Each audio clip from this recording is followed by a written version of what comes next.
All right, a lot of challenges I have been having. Good morning, good afternoon, good evening, YouTubers. This is Jerry Diamond with How to Get Out of Babylon. Physical challenges, financial challenges, emotional challenges, mental challenges. I has been challenged. I had occasion, as I've mentioned in a couple of videos, of teaching archery at the kids camp, and one of the first things I said was, there will be a test. It's called life. And I wanted to kind of get their attention and try to get them to remember some of the things I said.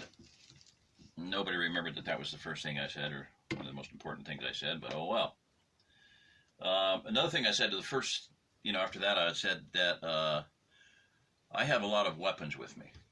And I had a lot of bows, and I didn't say how many other weapons I had. Edged weapons of various sorts and sundry things, and other weapons in addition. Blowgun, I had a bunch of stuff. Okay. I said I consider this to be the most valuable and powerful thing that I own, shofar. So I'm going to blow it. I'm going to do a quick video here on my, thank heavens, cheap Verizon backup straight talk phone. Because everything else he's dead, Jim. Yeah, I'm not even going to look at the phone. I'm hoping the tablet's charging. I turned it off for a while. That's where I want to do some screen sharing for Patreon, but I'm going to make an announcement here, so I'm going to blow the shofar.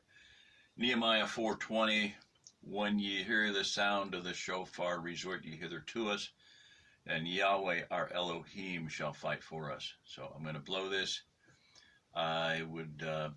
I believe that it has reverberations to the firmament, and that'll mean more to some of you than others. But I'm here to tell you, I believe that's the case. So, here we go.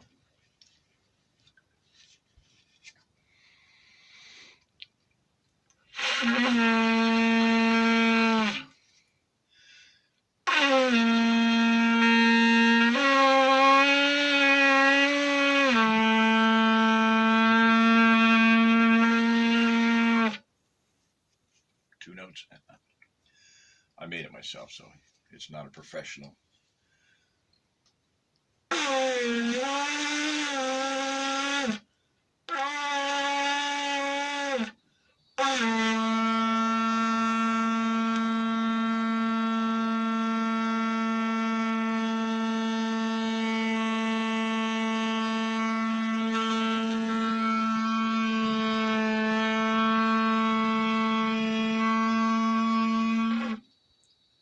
Lung exercise.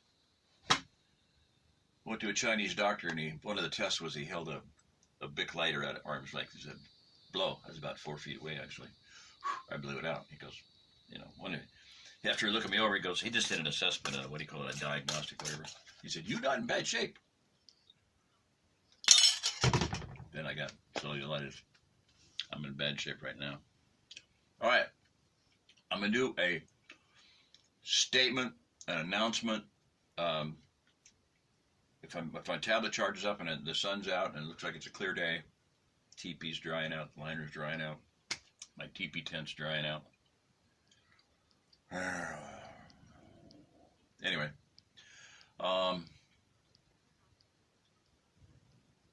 the announcement I'll make is that I'll go to screenshot DU recorder where you can see what I'm on the screen with. But I want to make an announcement, get this one uploaded right away so people can get started on this. But I have 4 different levels of tiers, okay? I'm not going to go through the different amounts and everything, but there's 4 different levels, very common with Patreon. You can go to Pastor Joe Fox's Viking Preparedness Patreon page, and you'll see his is configured to longboats, and whatnot. So mine is configured to the whole idea of the Ozark Plateau being a place of refuge, a refugium for the entire continental United States and the world, if it so be worked that way. All right, so Handcart company, then Watchmen on the Ramparts, Watchmen on the walls, and that's like $3, $5, I believe. Houses of healing, and then cities of refuge. So there's 4 different levels. The amounts I might change later. but I believe it's 3, maybe 10. Yeah, 3, 10, 20, and 50, maybe 50 and 100, whatever. It doesn't make any difference. Here's my announcement. PayPal processes Patreon subscriptions at on the first of the month.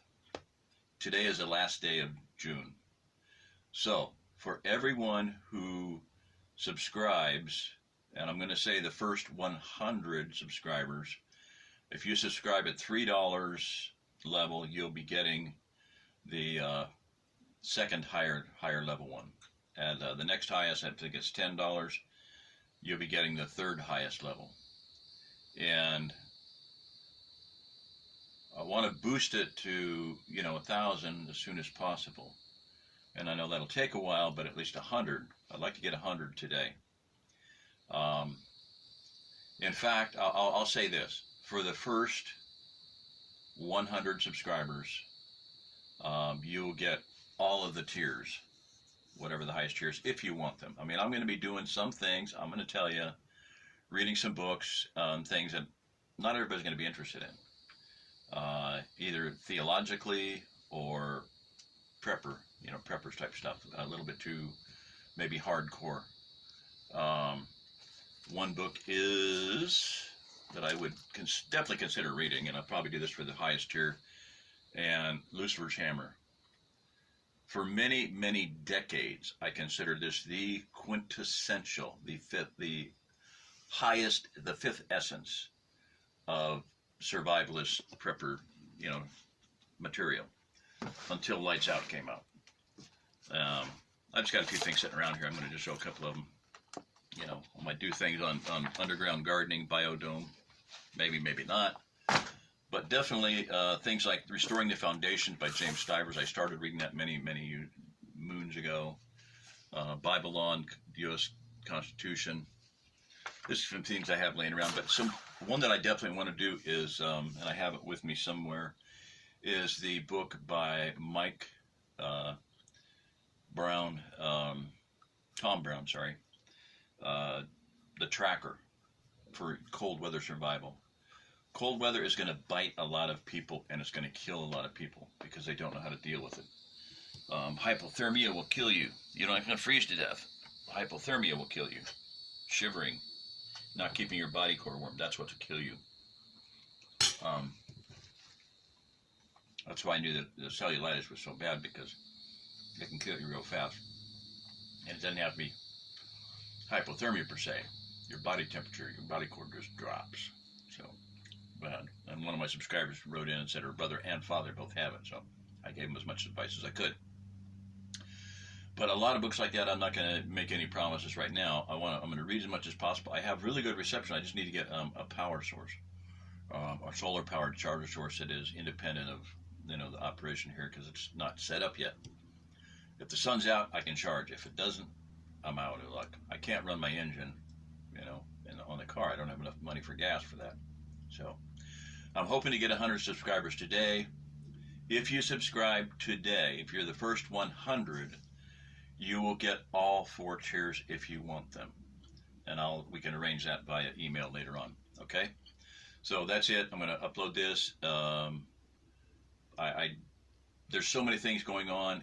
If you heard the video where basically I had told my son once upon a time, when you see me have to strap on my 45, you'll know the shit has hit the fan. Now, as far as I'm concerned, that happened. I came down here to Arkansas because of a bear, and I was packing 24/7, basically. Shotguns, rifles, handguns, multiple handguns, shotguns sitting in different places. So anyway, point being is, as far as I'm concerned, that that's happened. And right here, not just 1 mile from me, a sister had compost out. Guess what? She stepped outside and saw a really big reddish brown, big moving mass not too far away from her. So one sister had a really dim, the good reason to have a good flashlight, a dim flashlight, and kind of looking around on the porch and realized that the flashlight was like 4 inches from the bear's butt, and it didn't happen to be facing toward her. Okay. Can you say freak out? So anyway, my life has totally changed, and I am doing that which I know I have been called to do for a long time. Things are coming to fruition. I am blessing people. I'm helping develop homesteads. Primarily, if you're on the list, if you're a widow and you got a homestead, give me a holler, because I mean, there's a lot of things that need to happen. I'm burning up like 5 billion chiggers and ticks right now. A lot of safety issues, many safety issues. Copperheads, ticks and chiggers are like, well, no, they can be deadly. A friend of mine just had brain surgery because of Rocky Mountain tick spotted fever, spotted tick fever, supposedly. That's what the hospital said. They verified supposedly that was the infection on his brain. He had to have brain surgery. He was dying very rapidly. Okay, so ticks and chiggers are important. You just don't need to be infected with anything. Bed bugs. The subscriber that wrote in, bed bug bite, cellulitis, can kill you real easy. All right, so we got a lot of deadly things coming at us. Protecting and preparing the homestead is critical. Probably millions of homesteads out here across the Ozark Plateau. We need to have teams. We need to organize. We need to have communication. We need to have leadership. The cities of light that the one lady saw in a near-death experience across the country were from people praying. They knew something bad was going to. Okay, they were praying. They knew something bad was going to happen. They had leadership. They had organization. They had food. Then they were willing to share that food. So that's where we need to be, people. Because the only places that were safe when the rampaging hordes came out of the cities, the zombie apocalypse, as it were the people who shared their food and helped people and were praying. They had protection, and the Lord was with them. There will be no protection outside of the Isaiah 4:5, chapter 4, verses 5 and 6. The covert of the Lord will be over them. Over every assembly, there shall be a covering, for cloud by day, for protection from heat by day, and for fire by night. So, sounds like divine heating and air conditioning to me. But anyway, awesome. Thank you. First 100 subscribers, and if I get 100, I'll extend it to 1,000 or 200, 500, or whatever. I want to get this going. I want to get some interest. I want to get some support. I desperately need support. I have been overextended, and I need some help. And it's time for it. It's time for people to put up or shut up. The widows and orphans issue is absolutely major. I am telling you right now, I will tell you right now, absolutely, this is going to be the key that unlocks what's going to happen here in the way of refuge and the pouring out of the blessings of heaven. Read Malachi. Bring your tithes into the storehouse. I've been storehousing for 20 or 30 years now, and I'm distributing now. And that's going to be multiplied, massively multiplied and blessed. I believe anyone who is actually doing what they're supposed to be doing, and that is caring for widows, orphans, and strangers and priests, instead of persecuting them. Right now, most people are persecuting those people, and they are not going to do well in the afterlife, or maybe even in this life. So, okay, hallelujah. This is Jerry Diamond. If you're listening to this, you are the remnant. Thank you. I hope you get on board. I really do. You'll be blessed if you do. I'll play special blessings for everyone that does. And this widows, get on board. Make a donation. You'll be blessed about 20,000 times. It's already happened once. $100 turned into, as far as I'm concerned, $2 million. An easy $2 million. All right. Thank you. Bye-bye.